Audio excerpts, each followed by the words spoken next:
This podcast does not provide medical advice. Please listen to the complete disclosure at the end of the recording. Hello, everyone, and welcome to Everyone Dies, the podcast where we talk about serious illness, dying, death, and bereavement. I'm Marianne Matzo, a nurse practitioner, and I use my experience from working with people for the last 44 years to help answer your questions about what happens at the end of life. And I'm Charlie Navarrete, an actor in New York City, here to ask the questions that you may have while listening to the podcast. We are both here because we believe that the more you know, the better prepared you are to make difficult decisions when a crisis hits. So please relax and get yourself something comforting to eat and drink. And thank you for spending the next hour with Charlie and me as we talk about the mother of all losses, the death of a mom. In the first half, we have our recipe of the week, and in the second half, I'm talking about grieving a mother's death. And in our third half, we welcome Dr. Jeanna Ford, and we'll be chatting about the sudden death of her mother. Hi, Charlie. Hi, Marianne. How you doing? Well, overall, I can't complain. Well, you could. I could, but what's the point? What about you? How are things going with you guys? Busy. We're moving, and so we're downsizing to half the size of the house that we have, which is a daunting experience. Yeah. So are you donating a lot of stuff or giving things away, or what are you doing? Oh my God. Both. The guy who came from the American veterans to pick up the donations, I thought he was going to pass out because it's been over 100 degrees here. Oh. And he was all alone, and our porch was full of boxes, and a lot of it was books. So I kept bringing him waters and say, drink. It was not pretty. Yeah, moving never is. So yeah, that's my life. So you got a recipe for us, Charles? Yes, I do. And our recipe this week is for Mom's chicken noodle soup. And we don't mean out of a can. Just what we need, hot soup. Yes. What is more comforting when we were sick as children than our mom's cool hand on our fevered brow, warm homemade chicken soup, and warm Werner's ginger ale to wash it all down? This soup will Did not your mom only... make you warm Werner's? No, are you kidding? No. I'm sorry, warm what? Warm Werner's? Werner's, no. No, actually... Oh, that was our go-to in our house. She'd pull out that little pan and warm up the Werner's. She thought that fixed everything. You know what? Come to think of it, you might have introduced me to that. No, we had never had... I'm not your mama.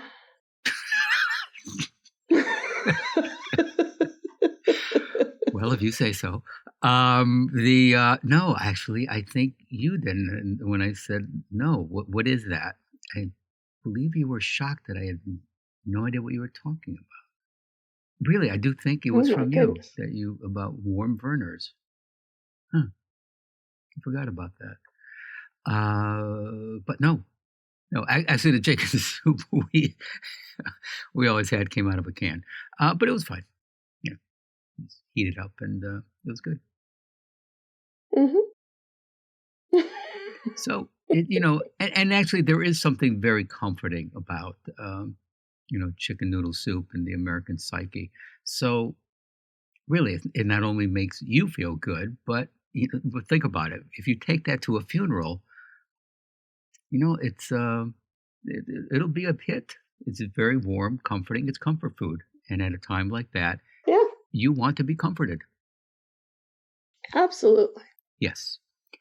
So please go to our webpage for that recipe and additional resources for this program. We hope you will follow us on Facebook and Instagram, and remember to rate and review this podcast. We have a link in our show notes that makes rating our podcast easy, and that would be so helpful to us. As a licensed nonprofit organization, We are dependent on your kindness and always appreciate your tax-deductible donations. If you find this podcast to be of help to you, please go to our webpage to donate so that we can continue to provide quality shows about serious illness, dying, death, and bereavement at www.everyonedies.org. That's every, the number one, dies.org. Marianne? Thanks, Charlie. Charlie, for both of us, our moms are dead. And so I guess in some ways we can forget the depth of our connection that we have with our mothers. She's often our main connection in the world and to the world. Even if we have a loving spouse, children, and many close friends, the death of a mother means the loss of one of our first and our most important connections. For many people, the loss of their mother is harder than the loss of their father. Not because they love them any less, but the bond between a mother and child is a special one. Your mother gave birth to you. She fed you and nurtured you throughout your childhood. The mother is one who tends to have the responsibility for the care of the child, and in many cases is with the children more often than the father. Your mother is the one you turn to when you break up with your first boyfriend or girlfriend, when you need advice, or when you have a problem. Your mother is not only your greatest advocate, she is part of you. It's like losing a part of yourself. Mothers tend to hold families together. They're the ones who keep in touch with all the family members and spread the news around. They're the ones who arrange get-togethers, keep the family home together, and generally are the hub of family life. Once the mother is dead, though, the family either fragments or you have to step into her role as the main communicator and organizer. Although the death of a parent is a normal part of growing up, which happens to everyone, it's no less devastating. But many people are surprised at how much it affects them. Their friends and family perhaps won't realize just how big a blow it can be, especially if they were old or ill for a long time and it was expected. Grief for the death of a mother is one of the hardest things we face in life, and nearly all of us have to face it at some time. Everyone's grief is different, and we have our own ways of coping. We may feel some or all of the emotions of grief at times, or we might just feel numb and blank. Society doesn't really expect adults to have a strong reaction to the death of a parent. After all, it happens to everyone. It's expected, especially if they're old. Grief is the reflection of the connection that has been lost. That loss doesn't diminish because you're an adult or because your mother lived a long life. We are still someone's children until our parents die, so their deaths mark our final passage into adulthood. We might also lose our connection to our childhood home or familiar surroundings that we were used to visiting and feeling safe. For those who have children, there is a great sadness that the grandparents are no longer around to see the children grow up. As well as the loss of their physical presence, there's also the loss of their advice, support, help, knowledge, and counseling in times of life stresses. Even if you don't have the perfect relationship with your mother, her loss can be just as devastating. You no longer have the chance to put things right, to hear her say, "I love you," or "I'm proud of you."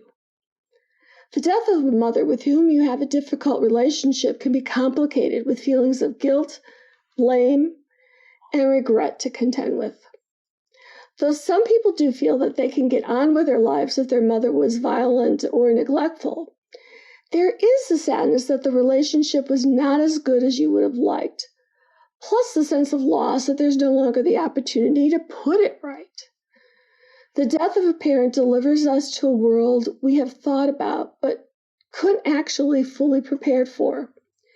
We're suddenly exploring new terrain, feeling rootless or as if the ground has been pulled out from under us. And in a symbolic way, it really has been. As we heal, we learn who we are and who our moms were in life. In a strange way, as we move through grief, healing brings us closer to the person we loved. A new relationship begins. We learn to live with the mother who died. A new relationship will continue with your mother, not a physical relationship, but one where your mother lives on in your heart. We continue to remember them, think of them, and love them for the rest of our lives. Little by little, we withdraw our energy from the loss and begin to invest it back into life.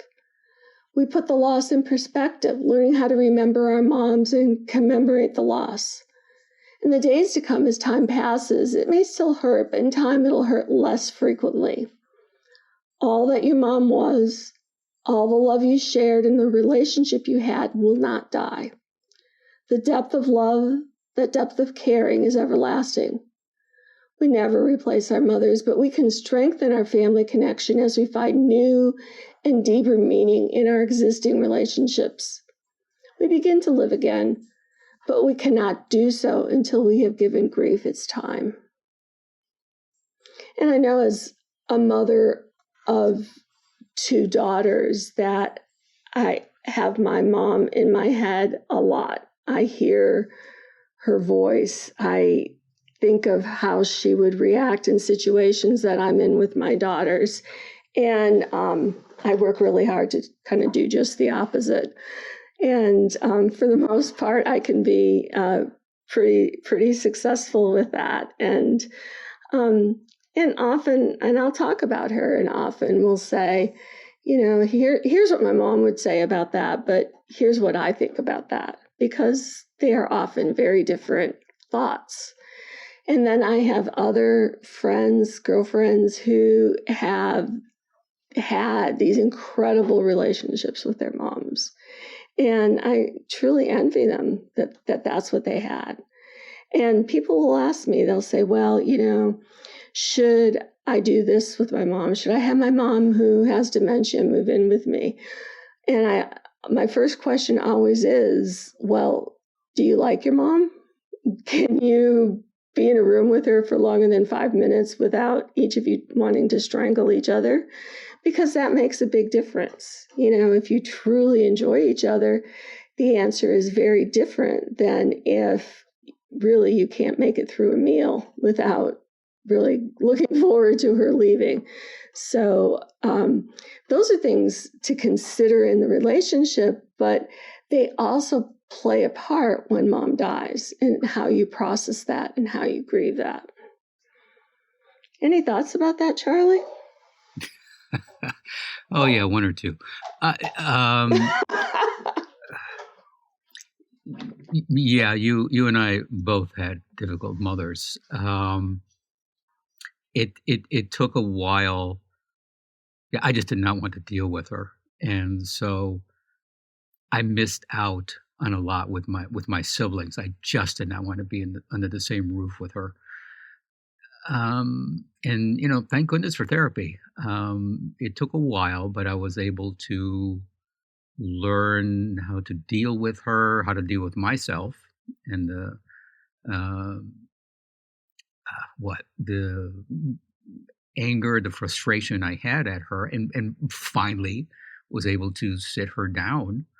And no, that's not true. I didn't sit her down. It was basically just, I just started going back, back home more often. And then immediately she would start with her usual tapes, if you will, just her usual complaints and criticisms. And just one day I said, I don't know if you're aware, but when you say that to me, that really hurts my feelings. And then I still remember she flipped out. It's like, how dare you criticize me? I'm your mother. You can't speak to me that way. And the word she used was, you are being disrespectful. To which I said to her, okay, but how are you being respectful to me? Which made her even angrier. And that just cut the conversation off completely. And I just kept going home more often. And I was just in a good place then. And I would just, respectfully, politely say, you know what, when you do that, this is what that does to me. And it took a long ass time, but she finally started to calm down. And in the end, it was a few years after that. She called me up and said, listen, I want to talk to you about something. Basically, she wanted my advice. I almost peed in my pants. I'm like, what? You want what from me? I was like, yeah, what's going on, Mom?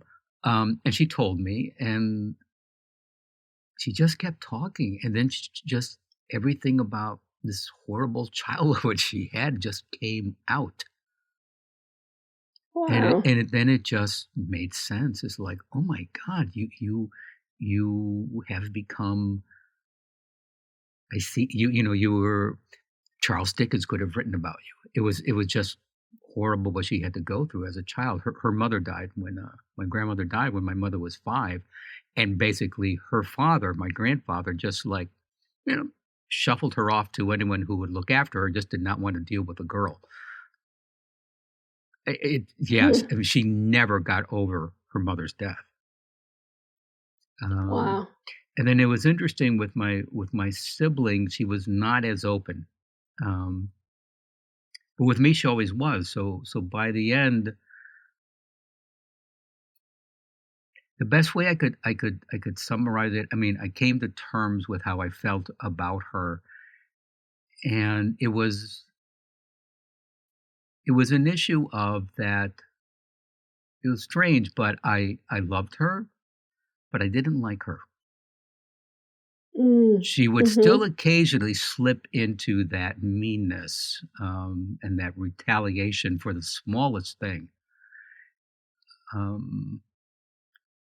And again, she saw when I would point it out, I wasn't attacking her, so she would calm down quickly. But so for that, I was grateful. And by the end of her life, when she really just wanted to die, she was just tired of not feeling well.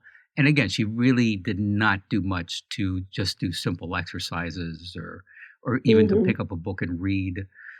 Though she did enjoy watching baseball on TV. Yeah, she was. At 5, she just basically just gave up, and she shut down. And it was a good death. I mean, we were all there around her around her deathbed. I'm laughing because I flew in. Yeah, I remember my brother, my sister called and said, "You need to come home now. Mom's probably not going to make it through the night." I said, "Yeah, she will." Put her on the. Oh, it was my sister. That's right. I said, put her on the phone. She goes, "She can't hear you." I go, "Yeah, she'll hear me." He said, "Well, she can't talk." I said, "It's okay. She'll hear me." And my sister, put the phone in my mother's ear, and I said, "Listen, I will be there sometime today. You cannot die before I get there." Really, that's what I said to her. And sure enough, I showed up.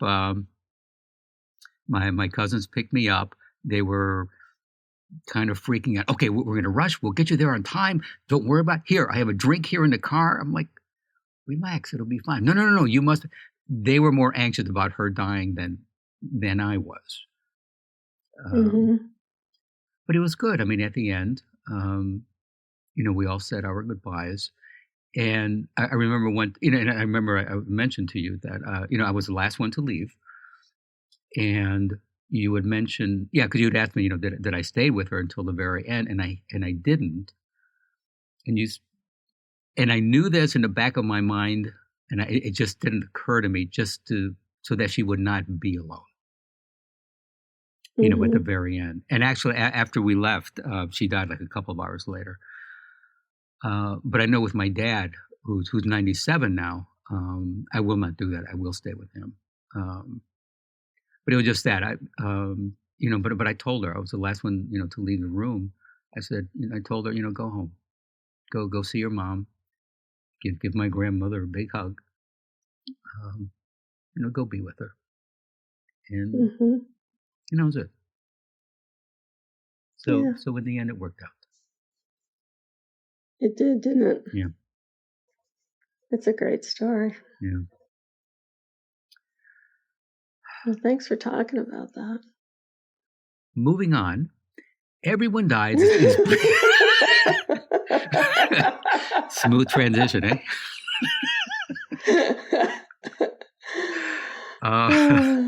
Everyone Dies is pleased to welcome Dr. Jeanna Ford, who is an advanced practice clinical nurse specialist at the University of New Mexico Hospital. Her mom died unexpectedly in a car accident on Mother's Day, and she is here to talk about her grief experience. We thank Jeanna for sharing her experience with us so we don't feel alone in our reactions to death. Hi, this is Marianne, and I'm talking today with Jeanna, who is a nurse practitioner I worked with in Oklahoma, and she currently lives in New Mexico, and also a doctorate in nursing practice. She's a very well-respected nurse practitioner, very experienced nurse practitioner, and I am very pleased to welcome Jeanna to the show. Welcome, Jeanna. Hi, thanks for having me. Thank you. So our topic today that we've been talking about on the podcast is the death of a mother. And I have, two daughters myself, and I often wonder, if they just tolerate me and if they would even miss me if I wasn't around. And but I know that mother-daughter relationship, that mother-son relationship is a very special and different type of relationship. It's a very profound relationship. And so I'm so sorry about the death of your mom, and we've been corresponding, and you agreed to come on and talk about that, because it was, as for many people, a very, do I say horrible experience? Yeah. I don't know. What word would you use? I've used a variety of words, some, very explicit, and some and some G-rated, but I think probably the most frequent word I keep coming back to is just traumatic and unexpected, because it was an unexpected traumatic death. And I think that is one of the reasons it makes it so difficult. And I think that you're right. I heard somewhere, and I think it was on a movie, that everybody loves their mothers. Even people that hate their mother love their mother. So I think that, people that can have complicated relationships, strained relationships, but, I was very close with her. I mean, we never had the perfect relationship. It was complicated, as mothers and daughters often are. We fought, but, right. For better or for worse, she was always pushing me to do better and my biggest supporter. And, it really just, I don't care how old you are, when that's ripped away from you so unexpectedly, I mean, it can just impact you to your core. Well, and I've talked with, I think, in one of the podcasts about that, I've been, you've attended many deaths yourself. It's like, who do people call for? They call for their mom, right? Isn't that been your experience? Mm-hmm. Oh, absolutely. Absolutely. I don't know what it is with dads. I've always kind of wondered, but it's like they want their mom. They want their mom at the end. Yeah, I absolutely 100% agree with you. And, it's kind of, funny. I mean, my mom was, certainly she wasn't a June cleaver, but she was very fierce, very brave, very intelligent. But, we never doubted her love for us. I mean, and we all used to joke that we could call her at 3 a.m. and before she'd even answer, she'd have her shoes on and be out the door. She was always there for us. And, that gives you such a sense of security, no matter how old you are or where you are. And when that's gone, it's very frightening. And whether you're sick or, whatever is happening in your life, it's funny, you talk about being a nurse practitioner. And, my mom went to graduate school. She went to school at Berkeley. She was a social worker. But when I became a mom and my children had a fever, it didn't matter, how many nursing degrees I had. If they were sick, I called my mother, the social worker, and I'm like, what do I do? And I was like, what do I do? I'm scared. I don't know what to do. I would call my mother, And so, because they know. And I think they know. They know. Exactly. And if they don't, they know how to pretend that they do. Exactly. Right? Exactly. Very much so. And I think when something like that happens and you lose that person, it really, you question your whole identity. And I'm not sure about you, but it's very hard when you start to lose those people. I've lost both my parents now. As I said, my uncles are gone, and it really gives you, or at least for me, I feel like a sense of insecurity as I start to lose those family members and grandparents and people who knew you and loved you before you were a wife, a mom, a nurse, all these roles that we play now. And although I, have my children and they're starting to make their family, and I have my husband, and, it's wonderful, but you have a sense of security with those people. And it just, I'm really having to reevaluate who I am without that unwavering support from them, especially my mother. And so, just to add on top of all of the trauma and the loss and the heartbreak, that we were all going through, my children were going through, and then to add all of that on top of it, who am I without her? How can I navigate my life without her? I didn't depend on her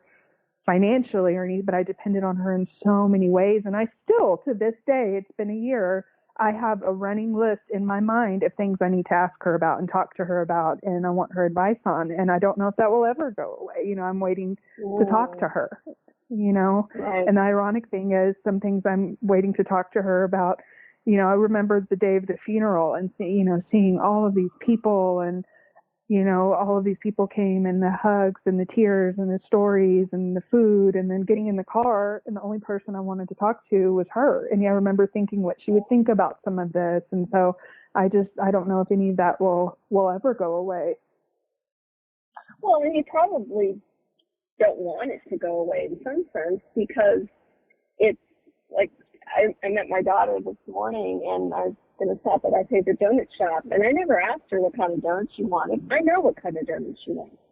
It's not a question. It's like there are people who know us perfectly, or pretty darn perfectly, and who is that really except your mother? Like exactly diagonal, which way you like your sandwiches cut, and how much mustard exactly. You put on, and, all those details that nobody really else cares about except your mom. Right. But it's nice to be known that way. It really is. And it's just, it's kind of a different way of showing love for someone. Mm-hmm. Yeah. So, and your mom's death was traumatic in that she was alive, she was healthy, she was doing her thing, and a year ago on Mother's Day, there was a serious car accident and she was killed. And so, and you want to talk about that a little? Yeah, to unpiece it, there was so many horrible things about it. Like you said, she was very, she was 70. She was young. She was healthy. She exercised all the time. We'd been making plans. We had spoken the night before. She was coming out for the summer. She used to come out and spend several weeks at a time with us. We used to joke, my husband and I, it wasn't to see us, it was to see the kids, which was fine. She'd always say, oh, I miss you guys. And we knew darn well it had nothing to do with us. It had to do with the, kids, which, it's fine. But she was planning on bringing my nieces out to stay. Yeah.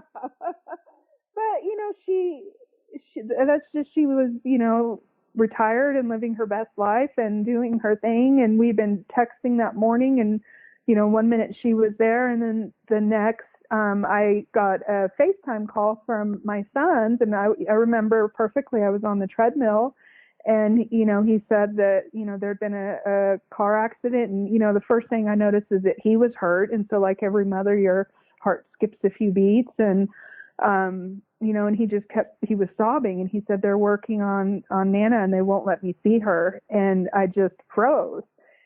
And, I went running for my husband, and we were watching him, and, and he kept telling us, well, they're working on her. We don't know what's going on. And, so and he goes, well, they're taking me to a hospital. I think I'm okay. And so, we're in Albuquerque, they're in Oklahoma. We kind of started throwing things in bags, and we're like, we need to go out there. And then when we tried to ask questions to, paramedics, they wouldn't tell us anything. They were like, this isn't good. We're going to Metaflight her to Oklahoma City. And I was like, oh, okay, well, what happened? And they were just like, well, there was, a car wreck, and, a car rolled, and, they wouldn't tell us anything. But as soon as we heard Metaflight, my husband was like, we need to wait. And I remember I got so annoyed with him. And I'm like, what are you talking about? We have to go. And he later told me that he was afraid because of, being Metaflighted, and that it had been an hour and they were still, quote unquote, working on her, that she wasn't going to make it. And honestly, I worked in the ICU for years, in the trauma ICU. I palliative care nurse practitioner, worked in hospice.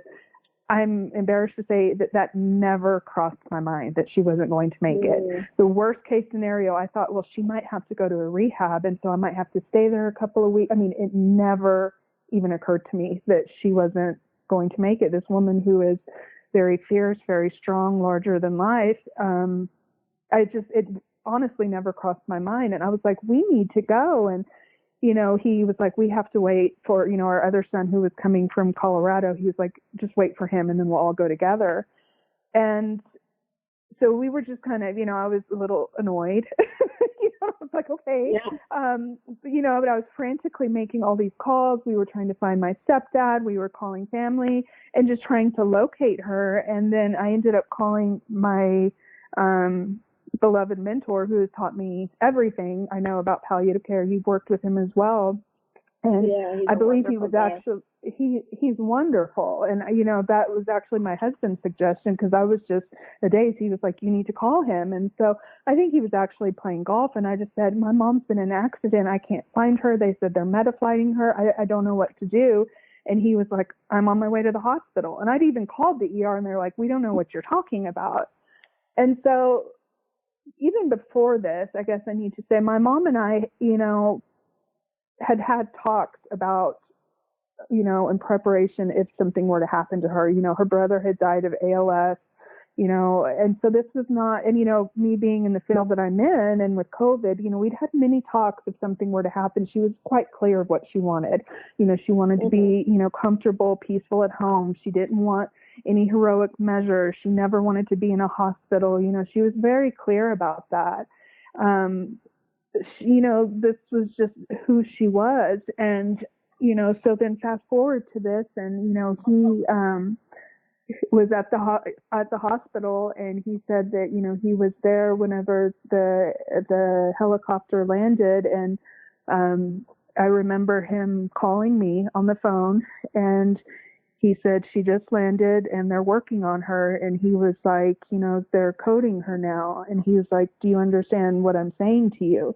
And I thought back on this because, my family, we all call him Saint Salinas, Dr. Salinas, because he's just, we've always called him that. Him. He's like a saint in real life. There's not a mean or bad bone in his body. And, and to hear him say that, I remember cold waves going over me, and I said, yes, I understand what you're saying. She's gone.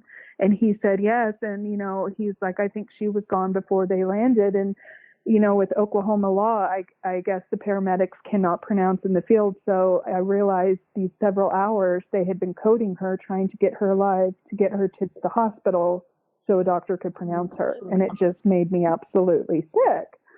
And I said, yes. And he said, yeah, and there wasn't anything. And he said he was so sorry. He's like, she's gone. And he goes, they're going to call it.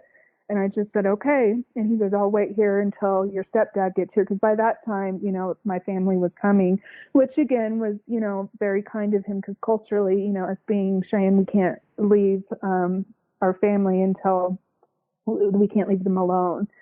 And so when we hung up the phone, I just, I don't know what came over me. And I was screaming and threw my phone, and I don't really remember if I blacked out. When I came to, I was on the floor, and my son, who was 8 at the time, was laying next to me, and I think back on that, and it makes me sick that he had to see me lose control. But I was sobbing, and I don't remember a whole lot, and he was crying, and he had been playing on the Xbox with my nephew, and I think everybody kind of realized at that time my husband was crying, and he was trying to get my son here, and it was totally surreal. And I think my husband knew probably before I did that she was gone, but again, it never occurred to me. So we loaded up our stuff and we went home,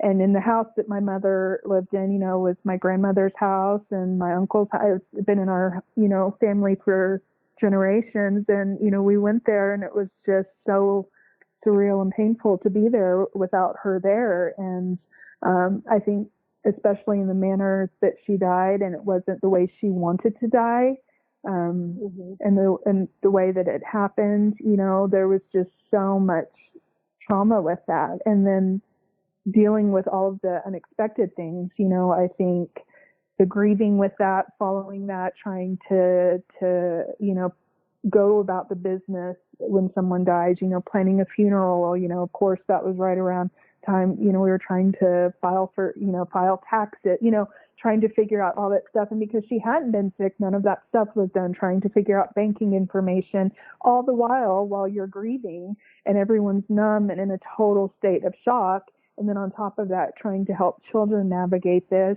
I mean, it was just like nothing I'd ever experienced. And, although I lost my father when I was young, my mother had been there, and so I feel like, this was all of a sudden I was an adult orphan, and all of a sudden it seemed like in a way I lost my father all over again, although the death of my mother permeated me to my core and changed me in a way that I don't think I'll ever be able to verbalize. And I mean, it shook my entire family. And, I don't know if any of us will ever truly recover from that.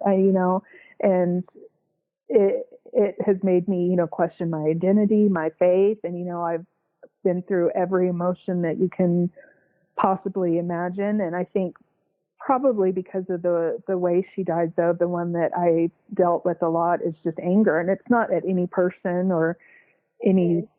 It's just anger at the situation, because I feel like we've been robbed of her. My children have been robbed. And, and I see things that my kids do, accomplishments, and I am so proud and so happy. And then she's not here to see it. And that's so unfair. And there's nobody or anything or anyone to blame. It's just not right, and right. It's just one of those things that you'll never make sense of, but you just kind of carry it with you. Almost you wear it like a tattoo or a scar for the rest of your life. And if that makes sense. And as human beings, we want the answer to the why. We want to know, and especially as, not that we're different, maybe we are different, but as scientists, like we're always looking for what's the answer to why does this occur? Why does this cancer happen? Or why do people respond? Absolutely. That's how our brains think. And, we drive the people around us insane because we think that way. At least I do. Yeah. And so here you are in this situation that is inexplicable. There is no reason. There is no answer. And that's hard to accept, isn't it? Yeah, it is. And, it is. And I don't know if I'll ever get an answer. And, I think even people that sometimes feel like they got an answer, they don't feel like they have closure, I mean, but it's just, I went back and forth just between pure anger and then just numbness for so long. I took several weeks off of work. I stayed in Oklahoma trying to help the best I could. My family, put some things back together, and then I came back home, to New Mexico. But then even little things, which was nothing in the big grand scheme of things, she was coming to stay several weeks in the summer. So we hadn't set up childcare for my youngest one because she wanted to spend weeks with him. And so she was always like, no camps, no daycare, and we got passes to the zoo and to Biopark, and that was their special time together. Well, we were scrambling because it was a week before summer vacation and we didn't have any childcare set up. And so it was little things like that on top of him grieving and, just things like that we were scrambling, trying to, and when you're already like, for me, I was just kind of in a daze, and trying to make decisions, and, I was numb. And then I remember just, eventually trying to go back to work, and, I thought I would be doing okay. And then I realized I'd be staring off into space and not realizing what the person in front of me had been saying. And then, it was very, very hard for me to focus for several months. And I took, a week off in June and July. And then in August, I just realized I was not where I needed to be. And in the type of work that I was doing, it was just, I was flailing. And they were wonderful to me. The group I worked with, I could not have asked for kinder people, but I was not able to keep up. And I just, I had a long talk with my husband, and I was very fortunate that I was at a place where I could take some time off. And so I resigned from my job, and, I had a couple of other PRN positions, or very, very light part-time positions I could do on the side, but I couldn't work full-time, just because my children were a mess. They were having a hard time. I wasn't keeping up. And so I just spent more time at home, and I really needed that space to grieve. And I was so angry and I was so numb. And so I took almost a year off of work. I actually just went back full time this past month. And I do realize how fortunate I am, because most people that's not, an option for them, but it's really challenging, I think, to kind of navigate those waters and try and figure out how to be a mom while you're mourning and while you're grieving, and trying to parent somebody and teach somebody while they're also grieving, and while they're trying to figure out who they are. And my son that was in school, in college, he ended up taking a couple semesters off of school. It really just rocked us all, for my culture, the tribe that we are. It's a very matriarchal society, much to my husband's dismay, but my mom was the head of our family, and so we're all just kind of like floundering and trying to figure out what our next step is. And so I think everybody was just kind of, stunned. And so, my son's going back to school this fall, and, I started back to work. So I think we're headed in the right direction, but we all needed that time. But I don't know if there is, one right way to do this. And, I never felt like I was grieving, in line with anybody else. I remember we, divided up her ashes, and we brought some back here with us, and, we kept some at home because my youngest one wanted to, keep Nina with him, but we went to scatter some in her favorite place that she liked to go hiking here. And while we were doing that, my husband and my kids were both just, saying what they wanted to say, and we're crying, and, we're just very heartbroken. And I remember I was just standing there. I felt absolutely nothing, just nothing. And, I just kind of held on to them, and we left. But then a couple months later, when I was decorating the house for my son's birthday, this was the first birthday that she would have ever missed. And she was very big on birthdays. That was her thing. She went all out.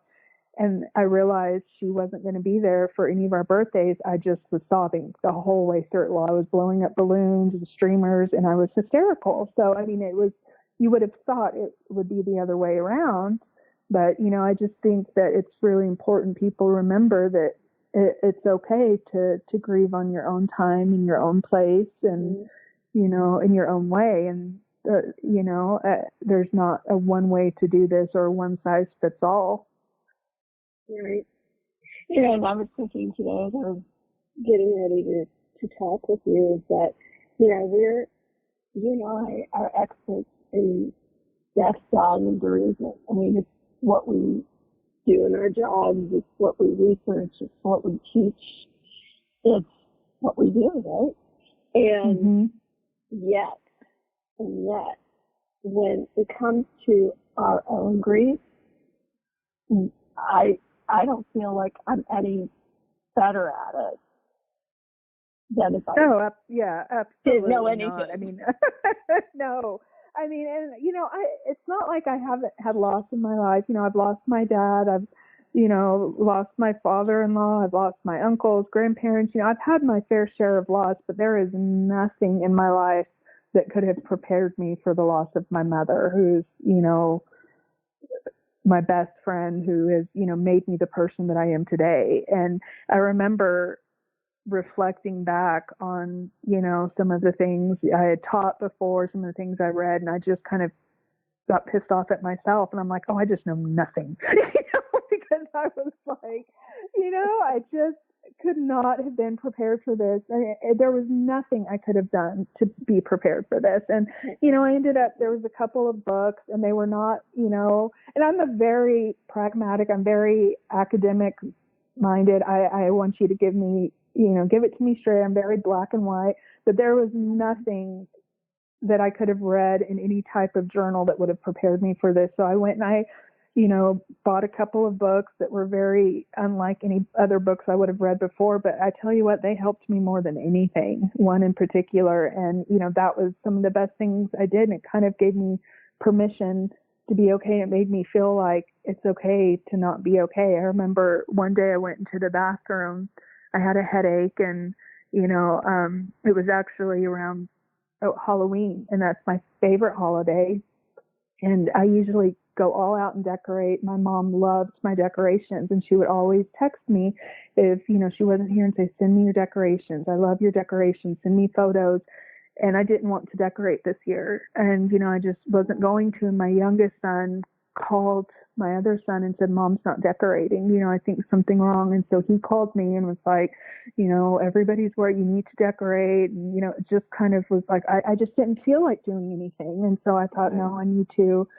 And so I was going to go take some, you know, ibuprofen and go out there, and I couldn't open the pill bottle, you know, and I was struggling. And I remember I just lost it in the bathroom, and I started like throwing pill bottles, and I was crying, and I was knocking things down and making a mess. And if anybody knows me, they know how OCD I am about my house, and I'm a neat freak. And I mean, I destroyed my bathroom, and I was throwing things and screaming and crying. I just threw a fit like I was a toddler, and then I just slumped down on the floor and sobbed and sobbed and sobbed.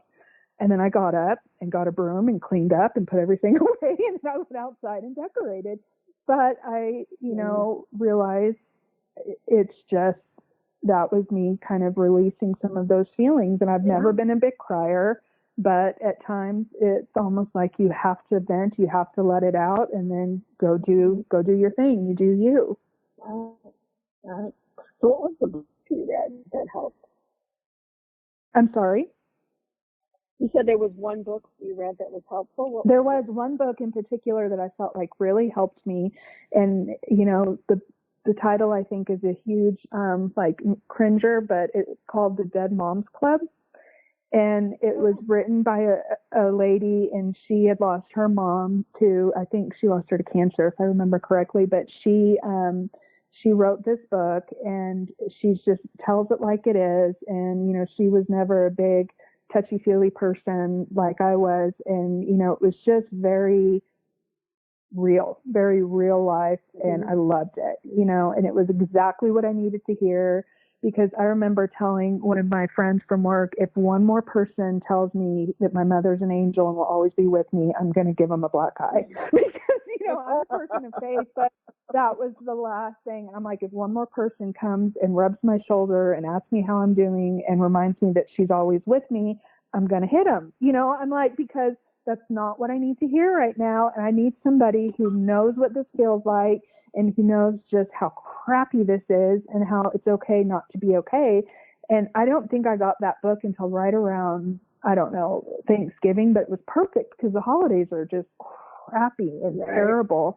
But that book was really helpful. And so I encourage anybody that, you know, if they feel that way and need somebody who just kind of says, you know, this sucks, there's nothing okay that, you know, that makes this okay, and here's what I went through, you know, here's what to do when the other parent starts dating again, you know, just kind of goes through different things like that. That book was very helpful to me, and I've actually read it twice, and, you know, I feel like I've picked up different things since then. Yeah. I'll put that in our resources. And Jeanna, I just really want to thank you for sharing this crappy thing that happened to you and to your family. It's crappy, right? Yeah. I mean, I saw somewhere that somebody said sometimes things don't happen for a reason and they just suck. And that's really, I think, the best way to sum it up, because I can't make heads or tails of it, you know. And we've all just missed her every day since then, and it's been tough, you know. And I think that's kind of what I've walked away from this, is like this. There's not, you know, sometimes things don't always happen for a reason, and I used to think that they did. They do. Well, you know, who knows? Maybe there is a reason that we have to be in the next life for or something. Who knows? But you know, right now, it just sucks. You know, I appreciate you sharing this with us. So thank you. Yeah, absolutely. Isn't that an incredible story, Charlie? It is. It's just, it just really, of course, all of us had mothers, and we all react differently, but just, it really is. I don't have the words. Incredible. It really is. Yeah. I'm so grateful for her to share that with everybody. So with that, please stay tuned for the continuing saga of Everyone Dies. And thank you for listening. This is Charlie Navarrete. And from Stephen Wright, when I die, I'm donating my body to science fiction. And I'm Marianne Matzo, and we'll see you next week. Remember, grief isn't linear, and it isn't logical. And every day is a gift. Goodbye. Bye. This podcast does not provide medical advice. All discussion on this podcast, such as treatments, dosages, outcomes, charts, patient profiles, advice, messages, and any other discussion are for informational purposes only and are not a substitute for professional medical advice or treatment. Always seek the advice of your primary care practitioner or other qualified health providers with any questions that you may have regarding your health. Never disregard professional medical advice or delay in seeking it because of something you have heard from this podcast. If you think you may have a medical emergency, call your doctor or 911 immediately. Everyone Dies does not recommend or endorse any specific tests, practitioners, products, procedures, opinions, or other information that may be mentioned in this podcast. Reliance on any information provided in this podcast by persons appearing on this podcast at the invitation of Everyone Dies or by other members is solely at your own risk.